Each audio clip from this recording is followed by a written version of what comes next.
sa WABAD. No? The national government is verifying and reviewing some 13,970 flood control project reportedly completed in the Davao region under the Duterte administration. Putragis na yan. Bakit ganyan? Bahang-baha sa Davao. Nakita nyo yung mga huling mga lumalabas na mga balita po? Etong mga nakakaraan lang po, mga kababayan. Sabi ni Abing Sulit, Boss Mark, hindi nag-notify si YouTube. O kayo na lang mag-adjust pag hindi nag-notify si YouTube. Ano? Kayo na lang mag-adjust, hagilapin nyo na lang yung channel natin. Okay? Siguro baka nagtatampo si YouTube sa atin na naman. Bakit ganun? Bahang-baha. Palace Press Officer Claire Castro said the review was part of the government effort to determine whether the project were actually completed and where the public funds were properly used. Baka na-ghost project. Tapos ang sisi nung iba, si Pangulong Bongbong Marcos daw po ang may pakana nitong mga flood control. Kung iisipin nyo po, mga kababayan, no, 13,970 nung panahon ni dating Pangulong Duterte. Pagkaupo po ni Pangulong Bongbong Marcos, may nangyari isang malakas na pag-ulan, mga kababayan. Yung malakas na pag-ulan na po iyon, ang naging dahilan at tingin ko, nag-umpisa kay Presidente Marcos na hagilapin po, no? Yung mga flood control na paimbestigahan, yung mga flood control po, mga bossing. Nagkakape din ako. Nanonood pa rin ako, Mark. Sabi ni Ma'am Neng Gigi. Diba? Ngayon, sabi ko naman, okay, may ipinagyayabang sila na close to 14,000 na flood control. Bakit nung panahon ni Pangulong Bongbong Marcos, sobra pa din ang pagbaha? Di ho ba dapat pag gumana iyon, wala nang masyadong pagbaha po, mga kababayan? Ano yun? Kapag kaiba na ang presidente, bigla nang hindi gagana yung flood control. Ano yun? Expired na agad kapag ka nagpalit ng presidente. Di ba, Anjali Star? Willing-willing kang binibisita mo ko dito, ha? Shout out sa iyo. Di ba? Hindi naman ganun yun. Yung mga flood control na yan, pwede pong tumagal ng 4 na taon, 50 taon, 50 taon, 60 years, mga ganun. Mga kababayan, kung sakali man may ire-repair, mga ganung taon pa ho iyon. Pero bakit hindi gumana? Bakit yung Davao, lubog pa din ho sa baha? Ang lalaki ng pondo nila Pulong. Magkano daw po? Bilyon, 51 billion po, mga bossing chief amo, sir. Nagtatanong lang tayo. No? Yung pinagyayabang po nila na 14,000 na flood control o nearly 14,000 na flood control.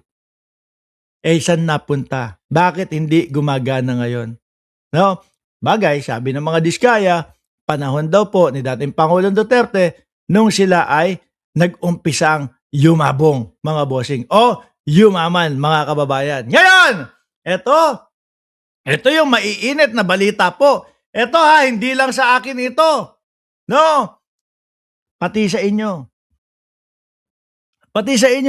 No? Kapag ka, ganun pala ito.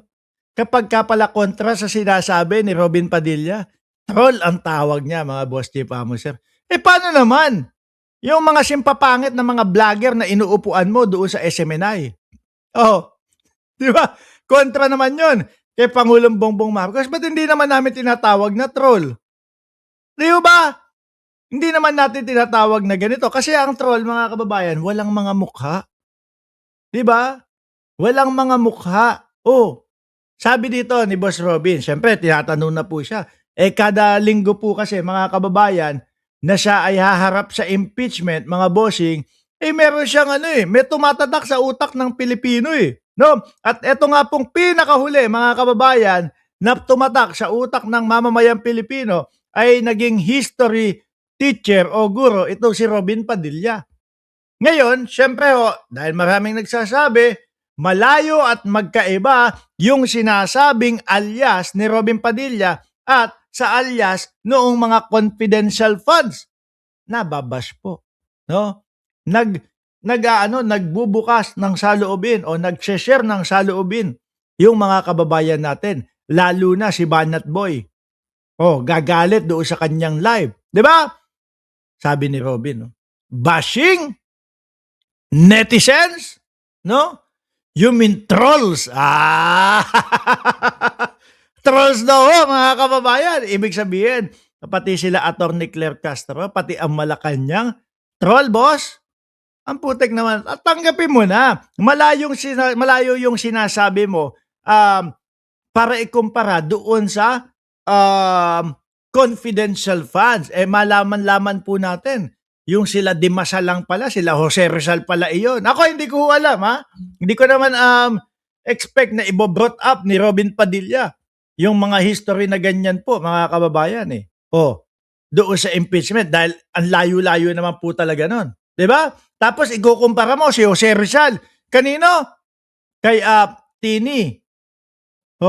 Si Jose Rizal at sabi pa ni Boss Noybe, hindi ba po mas nakatatawa? Hindi po ba mas nakakatawa yung mga alias daw po noon kaysa daw po doon sa alias ngayon, mga kababayan? No? Kasi yung alias doon, Dimasa lang, si Jose Rizal. Yung alias dito sa confidential funds na ipinagpipilitan nila ipagtanggol, Tini, apelido, Gasan. Anak ng puta. Di ba? Ewan ko, mga kababayan, kung maniniwala kayo kay Robin Padilla na mas nakakatawa daw po yung mga tawag doon, yung mga alias noon, Dimasa lang, Taga-Ilog, eto, Tini, Gasan, Malu, Wang. Ayo, sir. Lupit nyo. No? As long as they have food to put in their mouths, I'm happy for them. Boss, Chief, Amo, Sir, no? Kabobo, kata, akat. Karobin, sir, eto yung mga nandyan sa comment section, mga netizen po iyan. No? Meron po kami mga group chat niyan. Mga totoong tao po iyan. Hindi po sumusweldo sa YouTube, hindi po nakakaganansya doon sa kanilang panonood sa mga live, wala pong nakukuhang pera. O ngayon, paano mo sasabihin na as long as may nakukuha silang pangkain? Kasi yan yung ibig niyang sabihin eh. No? Na kaya lang ginagawa yung mga pambabas sa kanya ay dahil po, mga bossing, ay may nakukuhang ganansya o may nakukuhang arep o may nakukuhang pangkain. Sabi tuloy ni Ernesto, Hoy! Ayokong basahin yung bobo eh. No, pero nakasulat eh. Robin! Yan na lang. Hoy, Robin! Focus ka sa issue. Where is the money go? Yun ang issue, hindi yung aliases. Doon idinidiin ni Robin Padilla mga kababayan. Yung issue. Totoo yan, yung sinabi. Yan. Ano po yung sinasabi ni Atty. Divina Gracia?